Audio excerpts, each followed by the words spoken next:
Hi, it's Jared from Strongrootsfarmoh. Today we're going to talk about getting started small. So I've often said in my videos, if you're starting a farm, if you're starting a homestead, start small. But I've never really defined that. So in today's video, that's what we're going to talk about. Stick around. Welcome back. It's Jared from Strongrootsfarmoh. I am glad you are joining us. If this is your first video, welcome. And so please like and subscribe. Our channel is growing and I just hit 4,000 subscribers. So thank you guys. If you've been a follower and you're commenting on everything, you are really making a difference helping our channel. So first, I wanted to say thank you for everybody that's commented and liked and done all those things. As we grow, we appreciate it. And recently, I've had a lot of positive comments as far as we are deciding to start a small farm or a homestead, and it's because we've been watching your videos.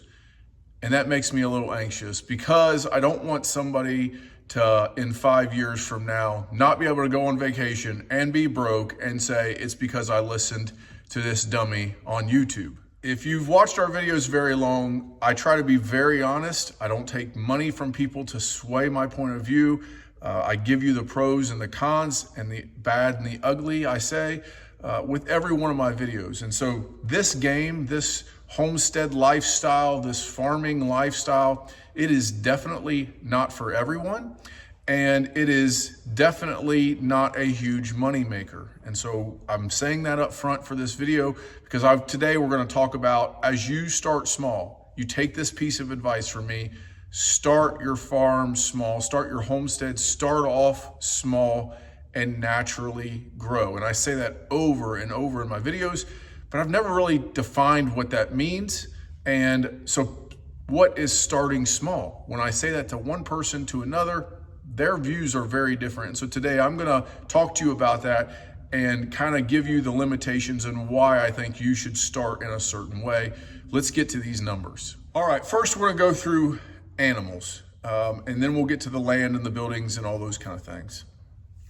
So chickens, starting small with chickens to me, and it's gonna vary depending on how many eggs you eat as a family. Starting small would be 2 chickens per member of your household in my mind.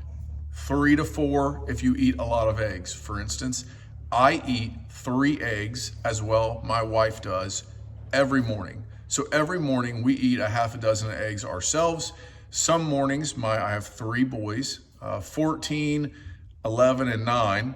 And some days they decide to eat eggs. Some days they eat other things, depending on what the morning is. So it's possible in a morning we could eat 1.5 dozen eggs, or it's possible that we could eat as few of 6. But 6 to 7 days a week, we are eating eggs in our house. 2 birds per person is not enough for us. We currently have 12 birds for the 5 of us. And there are times when the egg production is low that we've had to buy eggs, maybe 1 dozen eggs a month, but we're there. In the summers, we would sell eggs a little bit here and there, but I've only done eggs enough to really feed my family because there's not a lot of profit in eggs. Now, if I ran my farm like a total business, eggs can be profitable. And I want to explain this, and this may help you define the difference between a farm and a homestead. Farm versus homestead. In my mind, these things for a smaller farmer, these 2 words are almost synonymous. I'm not going to nitpick you, and I hope you don't nitpick me. We call our farm a farm, mainly due to tax reasons. So there are not a lot of good homesteader laws in Ohio where you get tax breaks for being a homestead. But the main difference is that a farm would produce agricultural products for profit, whereas a homestead is more focused on producing products that feed themselves and that's it. They don't really make a lot of money with an agricultural product. So once you start becoming profitable with agricultural products as a homesteader, by tax definitions, you would transfer over to becoming a farm and you would look to get agricultural discounts. You can agree with me or disagree with me on that, but here's a viewpoint that I want to show you. Every year I grow closer to a homesteader than a farm. And so if I produce eggs, and in my paperwork, my P&L, my profit loss statement, if I had my wife from our personal checking account pay the farm for those eggs, for every egg that came off this farm, we would be running this farm as a true farming agricultural business, and those eggs would be profitable. But if we raise products on our farm and I sell eggs and I declare those as an income, but every bit of feed I declare as an expense, and we eat those eggs, they just disappear, but they're really going into us. That's more of a homesteader tax view. So I'm kind of playing the middle road here, and most of us do with these tax exemptions and those kind of things. We're not making thousands of dollars on eggs. Even if my family paid for those, eggs are a loss on our farm as far as a P&L goes. But it's a very good product for our farm and for our family. I hope you understand what I'm trying to say here. So in my mind, 60 chickens is not starting small. So if you're a retired person, it's just you and your wife, or you're a small family with a couple kids, whatever the situation would be, or maybe you have 15 and you're the Duggars in your house, 2 birds to 4 birds per person, in my mind, is starting small. Have enough to provide to your family, have enough to sell a little bit, but not enough that you overwhelm yourself with eggs and you're forced to make a production decision on how do we get rid of these? How do we have to sell because we're producing mountains of eggs on our counter. That is not starting small, and so I don't want you to get into that situation. Let's talk about pigs. Now, as we go through any of these animals, I want you to understand that I will never recommend that you have less than 2 of any animal, whether even cats and dogs. Animals need friends. They need community. And you can have a dog in your house and be a retired person, and you see these cute old ladies that have these poodles in their purses, and they become that companion for that dog, but they're not going to carry around a pig, and a pig needs a companion. Every animal needs community as well, especially herd animals, your sheep, your goats, your cows, right? They're a herd animal. They're meant to be in a herd. So I'll never recommend less than 2 of any animal when you start small, but a pig, 2 animals would be starting small. 1 pig for a family of 4 should give you about your pork for 6 to 10 months, depending on how often you eat pork. We go through, with our family of 5, we go through at least 2 whole hogs a year because I like to smoke meat and pork is my favorite. And I would eat pork over beef, 6 days out of 10, so just a little bit more. But I like pork. I grew up on a pig farm. I've eaten pork my entire life. So it depends how much you want pork here, but 2 is starting small. If you have a bunch of people in your church or community that's involved with you, and they say, we really want a pig, will you raise it? Fine, 3.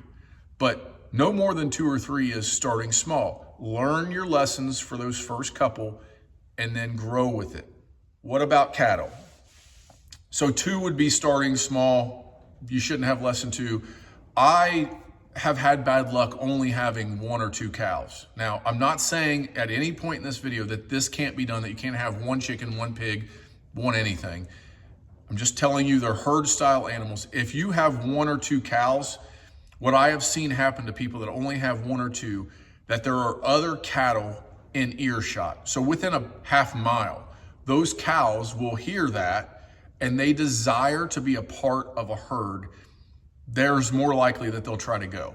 And so if you have 3, which would be my minimum for cattle, that's what I typically, if you're asking specifically about cattle, I had a guy call me last night. I said, do not start with less than 3. If you have hard fence, you'll be able to keep them in, but 3 is a good number to let them feel safe together. And that's the smallest number. So 3 to 6, to me, is starting small. I would lean closer to 3 on cows. Sheep, the same thing. They're a herd animal. Goats, the same thing.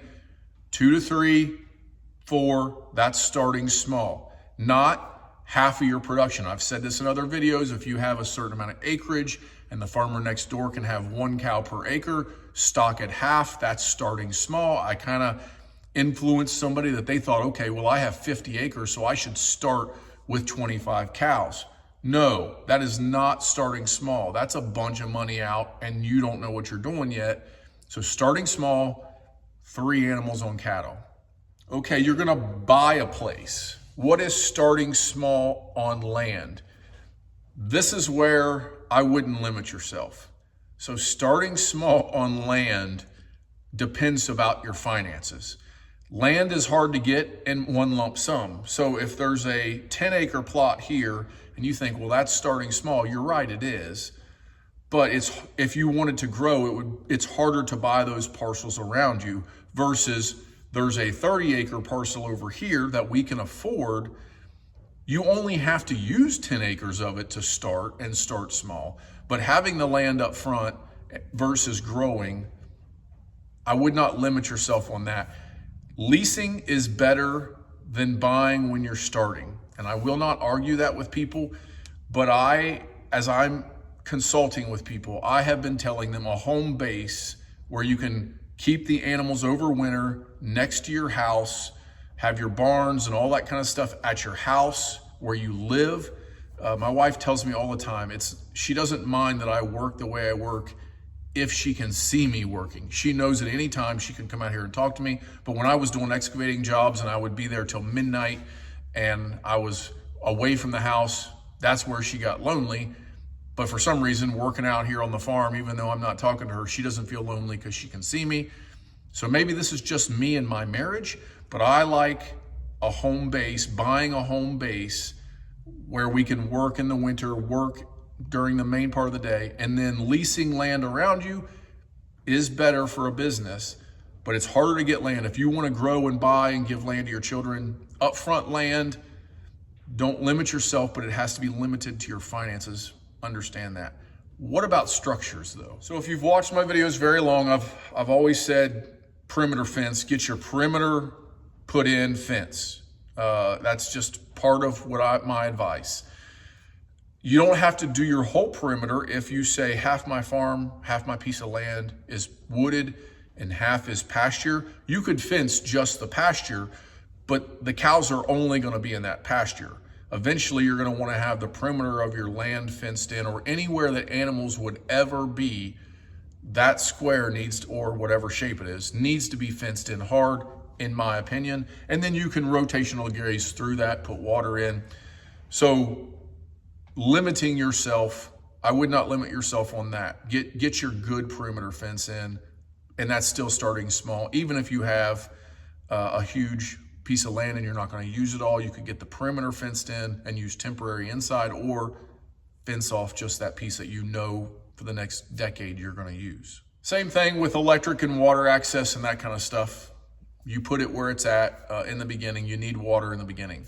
Let's go into like building. So what about building? Should you build a small barn first and then later build a big barn? This is a tough one. And I built a bunch of buildings. I've built 11 houses, either from ground up or rehabbing homes. I've worked on a bunch of projects and drawn a bunch of homes and buildings. I've even done a building very early in my YouTube journey where I drew it on pen and paper, or pencil and paper, on an old drafting board, like old school 1960s engineering. And I figured out the angles and I set my saw to my penciled blueprint and cut it, and it fit perfect. And so it was me wanting to do it the old way. But when you build a building, the bigger the building is, in my experience, the cheaper it gets per square foot of that building. So if you built a small building in the beginning and then later, within the first 2 years, you outgrew it and you had to build another one, it's going to be costly, because it's pretty easy to expand a building because of the 4 sides and gain square footage cheaper in the beginning. So my advice with starting small is start with something temporary, like a greenhouse style structure that you can put pigs in and chickens in, and then later it become a greenhouse, or start with a movable style shed, one of these, yard barn size, but you can move it around. I'm consulting with a guy right now, and he's buying a 10 by 16 movable structure. He'd have to pull it with a bigger tractor, but that's the way he's going to start until he figures out where he puts his building. I think that's a good idea. As far as we only want to build a 20 by 20 building, and then later we'll build a big shop and have bigger cattle areas and more pig pens and that. You got to kind of work through that on your building when you start small, because it will cost you more in the long run versus just building the building that you want and that you can work with in the beginning. The problem with it as you start is you don't know what that is. You don't know what you need. Even if you think we've done the research and watched all the channels, you really don't know until you get in and you've developed and seen and been a part of it and visited other people, what they like. Every time you go to a farm, ask them, what do you like about this building and what do you dislike? What do you wish you had different about this building? And that'll help you over time. So starting small with buildings is temporary structures, or if you buy a property with a building, how can you add on to that and make it work for you in the beginning at a low cost? What about farm equipment? Your first tractor. Do you start small? If you buy an older tractor that you have to work on all the time because it's older and it needs maintenance and things break, it's a give and take here with how well you can fix things. If you're an excellent mechanic and you can keep this tractor up, an older, cheaper tractor is a good idea to get started, but it needs to functionally be able to do all the things that you want to do. So the guy that I spoke with last night has a tractor with a loader, but it's a 2000 John Deere series and it won't lift and stack round bales. So now he's looking at buying another one. Well, generally, two tractors are more expensive than one good one. So get the tractor at a cheaper, maybe used or however you would do it, but get the one that will, cycle through and do the minimum stuff you need to do. Moving round bales, and we talked about that. I did my review on my Massey Ferguson. I've been in this 15 years and I've got 3 tractors now, but I really do like Joel Salatin's viewpoint on this, where he says he wants one tractor that will do everything. He wants to run the wheels off of that one and put 800 hours a year on one tractor versus having multiple tractors to do different things. And as a cost point, he's 100% right there. You have less insurance and all those kind of things. It's kind of like, would you rather have a big truck and then a cheap gas saving car that you actually drive to work? In the long run, they're going to be more to have 2, even if they're cheaper, than it is to have one good one that will do both. So with an equipment, you have to weigh those ins and outs. Most equipment purchases, besides that starter tractor, you need to weigh, and I've had videos on this, you need to weigh do we really need it? And so that's how I would say start small. Can we get by without it? What can we do?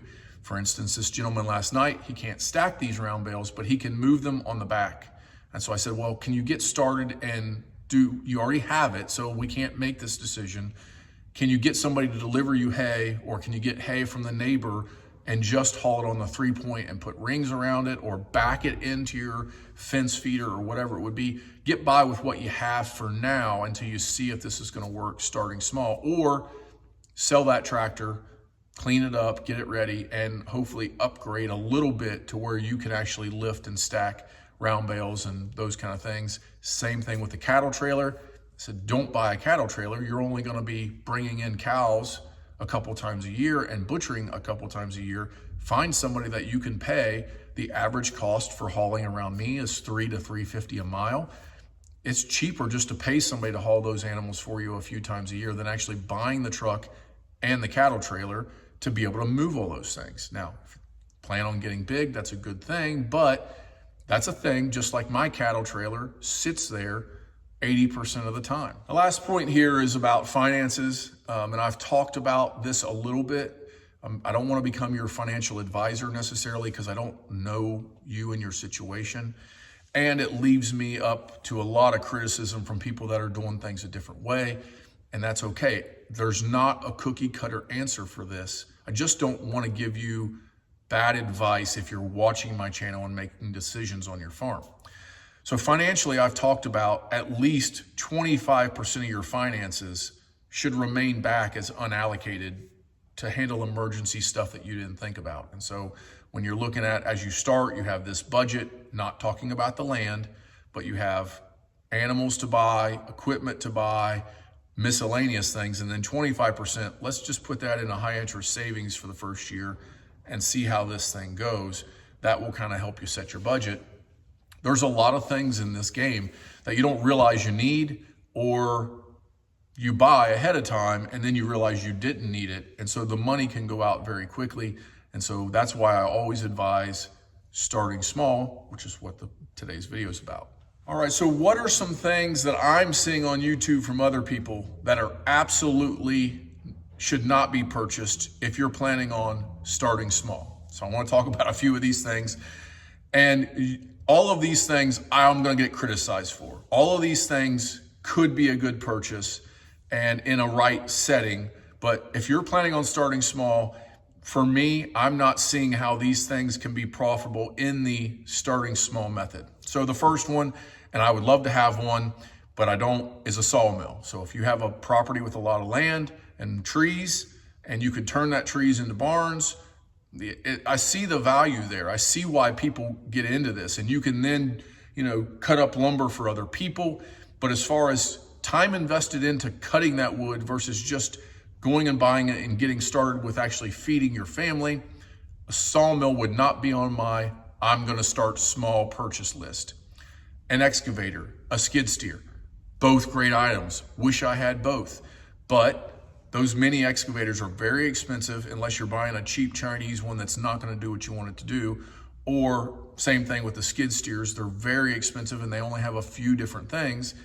Now, if you need a lot of excavating before you can build a house, obviously those things are good, but you could hire something done for almost as cheap or rent for almost as cheap in the beginning until you really know how. So an excavator or a skid steer or a big cattle trailer or a big diesel truck, none of those would be on my starting small list. Other things that are not on this list would be any kind of hay equipment. Buy your hay in, that's starting small. Buy your straw, that's starting small. Don't buy balers and cutters and tedders and rakes. Don't do that. Buy it in until you get started, or contract your land out on halves and have somebody come in and bale it for you. So hay equipment, a fancy side-by-side. You can spend $20,000 on something like this. Buy you an old beat up John Deere Gator or something. And so here's my Gator behind me. It's an old 2x4. It'll get stuck on a slimy cow turd. I've said that before, but it gets us around. And I only paid $2,800 for that thing, I think.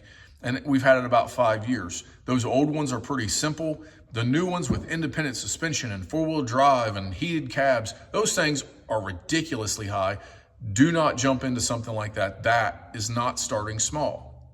What about all this stuff? What about all these hand tools and all my power tools in there and saws and table saws? Is that starting small? I think so. I think some tools. Now, I wouldn't buy a tool until you need it. You buy tools as you need them to do the jobs you need to do. You take good care of them. You put them in a toolbox or up on a pegboard like I have them, and you're going to use them over and over. Hand tools, power tools, smaller power tools, those are fine. That is starting small. You're going to use those products for years to come. I would not, I buy a lot of tools at Harbor Freight, but I don't buy a lot of junk. So I don't buy secondhand tools. I don't buy Chinese wrenches. I buy good quality stuff because I take care of it and I want it to last. Hand tools, power tools, construction tools, those kind of things. Buy an East Wing hammer, your first hammer. Don't buy the cheap Walmart hammer.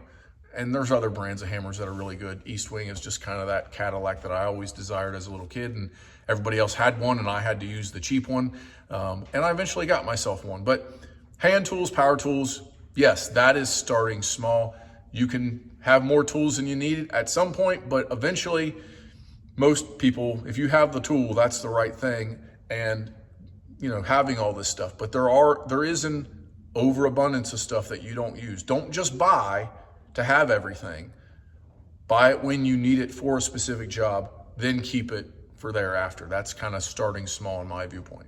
Another good way to know that if you need a tool, if you need to buy something that you're going to use all the time, first off, it needs to be probably under $1,000, but it can be much lower price than that. Borrow it or rent it. Borrow it and rent it. And if you find yourself renting it every month, all right, you probably can justify the purchase. If you borrow something over and over and over, and the guy next door is getting tired of you borrowing it, yeah, it's probably time for you to break down and get one. But if you borrow something, you use it once, and then you're like, hey, I haven't used that thing in 2 years. You did a good thing borrowing it. You know, take the guy some free steaks for letting you borrow it. Don't buy it. That's another good way. Borrow it and rent it in the beginning versus buying it because you think you need it. That'll tell you how much you need something because you're starting small. Last thing I want to talk about is temporary fencing. So we've done a lot of these grazing videos and rotationally grazing. Stakes, you know, do you go out and buy 200 of the O'Brien ones that Greg Judy recommends? Do you buy them from TSC? Do you buy Gallagher reels or do you buy an off-brand reel? What kind of wire? So I will tell you, the powerflexfence.com, it's in Missouri. I buy a lot of my stuff from them. I do like the Poly Braid Super 9 temporary fencing, the wire itself. That is the wire I use for cattle, for pigs. You need netting for chickens, but I go ahead and buy that good wire up front. I would start with a few. So buy 10 of the O'Brien if you think you need those O'Briens. Buy 10 of the cheap ones from TSC. Buy 10 from Rural King and play around and see what you like before you buy enough to facilitate your whole farm on that kind of stuff.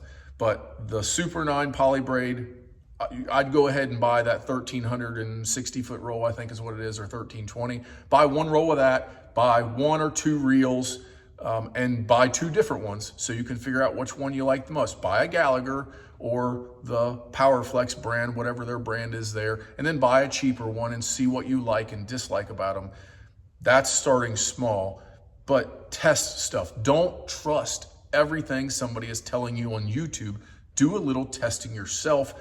If you waste the money on a cheap one from TSC, it costs you $20. But if you buy 200 of these things and they're not what you want, you've made a bad decision. Well, there you have it. I hope this video helps. I really wanted to define what I mean when I say starting small so that I'm not deceiving or showing somebody something incorrect and getting them into a situation that would be wrong for them. And so everything that I say on my channel, I am truthful and honest. I don't make up stuff. I'm not paid to say anything. I say this over and over, but what I say doesn't fit everybody. The cattle views, how we pick cattle. I had a guy who I like and comments on my shows all the time, and he said, those cows won't work where I live. And he's in like Arizona or something, New Mexico, where it's a desert. I understand. What I do is not gonna work for everyone. So start small has always been my recommendation, and learn. Does what works for me? Does what works for Salatin? Does what works for Greg Judy? Is it gonna work for you? And that's why I say building community with people around you that are close to you is more important than doing things like somebody in some book or some YouTube channel tells you to do. But here's this video. I hope it does help you, and hope it reins in your definition of what starting small should look like. And then when you have success and you start selling eggs crazily, you can grow in those chickens. You sold out a pork in 2 weeks and you hardly have anything left for you. You know next time you can have more. Or you have trouble with cattle and you say, this is different than what I thought. It's easy to get out of and you don't lose your tail. So I hope that helps you. Please like and subscribe. Keep following along with us. I do have some videos coming up that I'm excited about. We're gonna go pick up beef soon, and I will show you the cuts of beef. So how we cut up an animal, what our cut sheets look like, what I prefer, and I'll actually get to show you those cuts on film and show you what you get in each animal, the pig and the the beef. So that's coming in. That'll be done hopefully sometime during Christmas week. So look for that hopefully between Christmas and New Year's to come out. If I don't talk to you again, have a very Merry Christmas. Thanks for watching.